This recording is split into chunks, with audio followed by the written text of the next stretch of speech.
Lagos State Governor urges ECOWAS External Court to safeguard human rights, bolster legal systems to ensure easy access to justice. Federal government approves 1.8 trillion naira road projects new contracts. On the foreign scene, Sudan paramilitaries escalate attacks on key city in Port of Sudan. And in sport, Nigeria finishes second at Africa Wrestling Championships with 12 medals. Now the details. Dele Agadumo.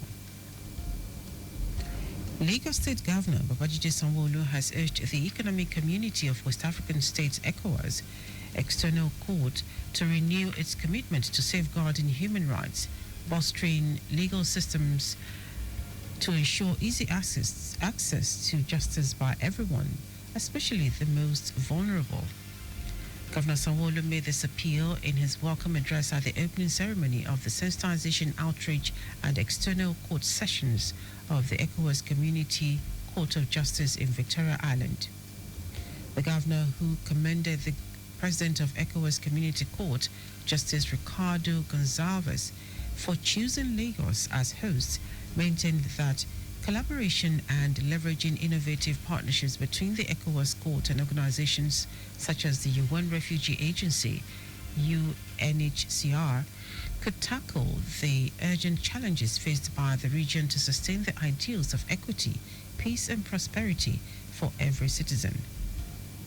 And only by coming together and rededicating ourselves to the rule of law can we truly build a peaceful, thriving and inclusive West African community where everyone's rights are safeguarded and the opportunities are plentiful.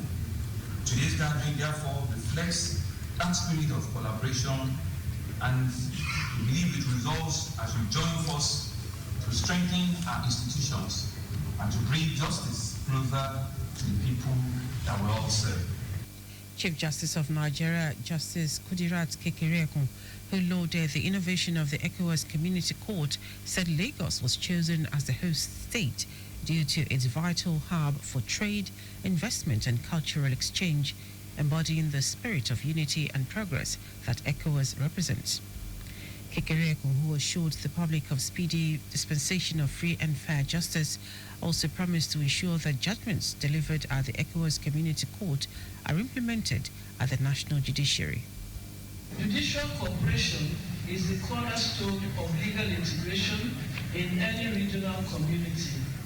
Within ECOWAS, where the ideals of free movement, economic development, and political stability are essential goals, our legal systems must operate in harmony. Also at the event, a former president of the ECOWAS Community Court, Femi Falana, commended the Community Court for expediting the judgment and electronic filing system from the comfort of their offices as part of a technologically driven judicial system. The Diocese of Lagos West Church of Nigeria Anglican Communion has commended Governor Babajide Sanwo-Olu for his administration's giant strides in road infrastructure, education, health, urban development, housing, environment, job and skill acquisition.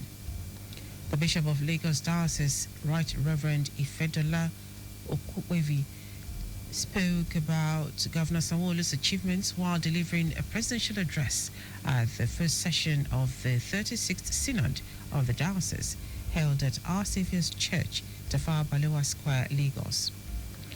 The diocesan said Lagos State continues to experience significant growth and development across various sectors, particularly under the Babajide Sanwo-Olu administration. Okwevi observed that the Blue Line Rail Development, Red Line, John Randall Center for Yoruba Culture and History, road and bridge projects are significant infrastructure projects aimed at enhancing transportation, urban development and cultural preservation. Speaking during the Synod, Governor Sanwo-Olu, who was received with fanfare by the Synod delegates, said his administration is committed to delivering the dividends of democracy to Lagos residents in all sectors. He said the intervention of Lagos State on the issue of electricity is based on the recent decentralization of the power sector and it will bring a lot of relief to the residents, adding that the intervention will unlock additional investment into the energy space for a new life in power generation and power distribution. The Lagos State Health Management Agency, LASHMA, has convened a crucial stakeholders engagement in Ajeromi local government area, Health District 5, underscoring the importance of prioritizing health among enrollees of the Eco Social Health Alliance, ECOSHA, and the Basic Health Care Provision Fund, BHCPF. Permanent Secretary of LASHMA, Emanuela Zamba, while addressing the vulnerable beneficiaries, emphasized that robust health is foundational to a productive life. Zamba highlighted the convenience and accessibility of Ilera Eco's telemedicine service, urging enrollees to utilize the toll-free line 080 000 356 828 for remote consultations in Yoruba, Igbo, Hausa, or English. She said upon verification, prescriptions will be relayed to their phones, enabling medication pickup at nearby community pharmacies. While commending hospitals delivering excellent care, the Permanent Secretary issued a firm warning to facilities with subpar customer service, cautioning them against risking sanctions. Permanent Secretary for Health District 5, Oladapo Ashiobi, lauded Governor Babajide Sanwo-Olu's dedication to equitable health care access for vulnerable populations within the district. Ashiobi appealed to vulnerable residents to leverage the Ilera Eco opportunity for healthier lives and reduced out-of-pocket medical expenses.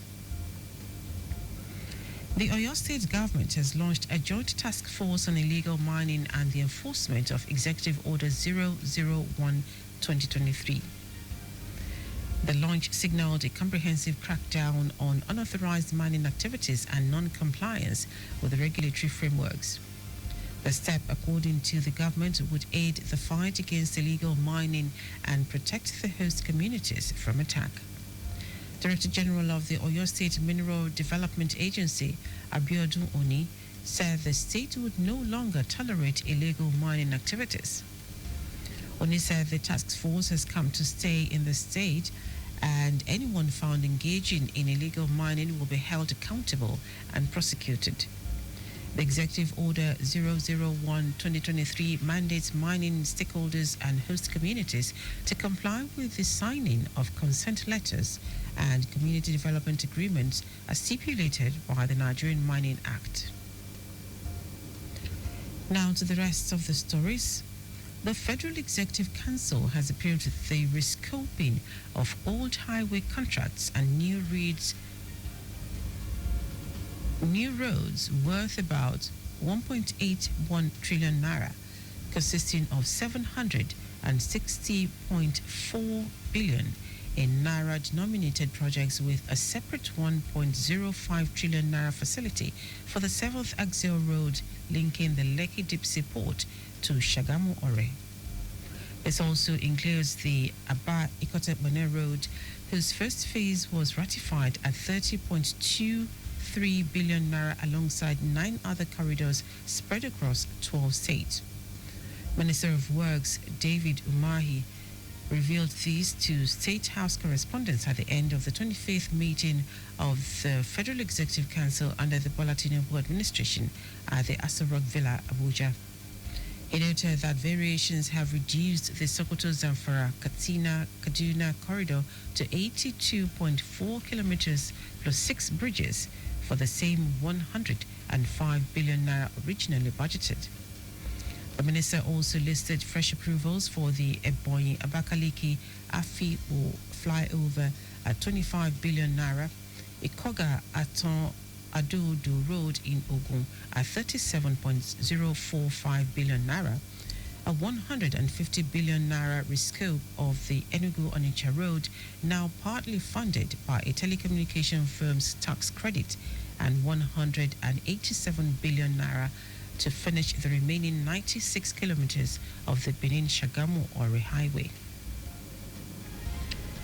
As controversies deepen over the alleged mismanagement of the federal government's student loan scheme, the Minister of Education, Tunji Alausa, is set to meet with vice chancellors and heads of tertiary institutions accused of misappropriating funds disbursed through the scheme. Top on the agenda for the meeting is the training of bursars and information communication technology heads from these institutions to ensure the smooth running of the program. The ministry will also launch a compliance tracking webpage to foster transparency and accountability in loan disbursement. The student loan scheme has come under intense scrutiny following allegations by the National Orientation Agency that some institutions, in collaboration with banks, have been making fraudulent deductions from student loan disbursements. Last week, the Independent Corrupt Practices and Other Related Offences Commission said its preliminary probe revealed that while NEL Fund had released 100 billion naira as students' loan, 71 billion naira is accounted for. These allegations triggered a wave of outrage, culminating in a protest on Monday by members of the National Association of Nigerian Students who blocked the Lagos-Ibadan Expressway.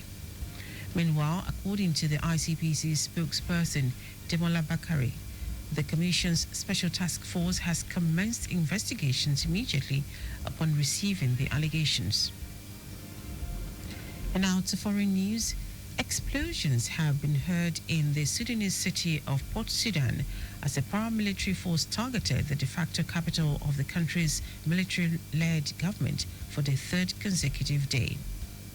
Thick black smoke could be seen at dawn on the skyline of the previously safe city where thousands of people fleeing the 2-year civil war have sought refuge. Reports say lights have been cancelled after drones hit the only functioning international airport and a hotel near the current presidential palace. One drone targeted the civilian section of the Port Sudan airport and another one hit the main army base in the center of the city. The military has blamed the paramilitary Rapid Support Forces, RSF, for the drone attacks which started on Sunday, while the RSF is yet to comment on the attacks. Prior to the attacks on Sunday, Port Sudan had avoided bombardment and was regarded as one of the safest places in the war-ravaged nation. The 2 years of fighting between the army and the RSF has killed thousands, forced millions from their homes, and created the world's worst humanitarian crisis. In our sport, the 40th edition of the African Wrestling Championships concluded in Casablanca, Morocco, with Nigeria placing second behind Egypt in the overall medal standings, capping an impressive outing for the team. Team Nigeria won a total of 12 medals consisting 10 gold, 1 silver and 1 bronze, finishing just behind Egypt, who amassed 24 medals comprising 11 gold, 8 silver and 5 bronze. The Nigerian women's team was the standout performer, dominating the freestyle category by clinching 9 of the 10 gold medals available. The only gold medal not won by Nigeria is in that category went to Algeria's Chaima Awusi in the 57-kilogram event. The championships also featured age-grade competitions in the under-20 for juniors and under-17 for cadets categories, with Nigeria not participating in both. And that ends our news at 10. Just before we go, maintain adequate distance from the vehicle ahead of you to avoid collision. You can follow us and like all our various social media platforms: X at Traffic Radio 961, Facebook, Lagos Traffic Radio 96.1 FM, Instagram, Lagos Traffic Radio 961. Subscribe and watch your news and programs live on YouTube at Traffic Radio 961. You can also visit our website www.trafficradio961.ng. Did you know that under the Sanwo-Olu administration, 18,000 teachers were trained under Eco Excel? You can get more details on the Lagos State Government website. To end the news, are the highlights of the major stories. Lagos State Governor Babajide Sanwo-Olu has urged the Economic Community of West African States, ECOWAS, External Court, to renew its commitment to safeguarding human rights fostering legal systems to ensure easy access to justice by everyone, especially the most vulnerable. The Federal Executive Council has approved the rescoping of old highway contracts and new roads worth about 1.81 trillion naira, consisting of 760.4 billion in naira denominated projects with separate 1.05 trillion naira facility for the 7th axial road linking the Lekki Deep Sea Port to Shagamu Ore. Also told you that explosions have been heard in the Sudanese city of Port Sudan as a paramilitary force targeted the de facto capital of the country's military-led government for the third consecutive day.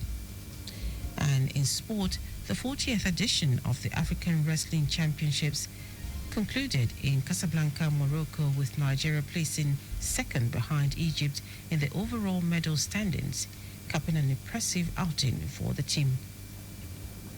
For contact with the newsroom, send a message to info@trafficradio961.ng.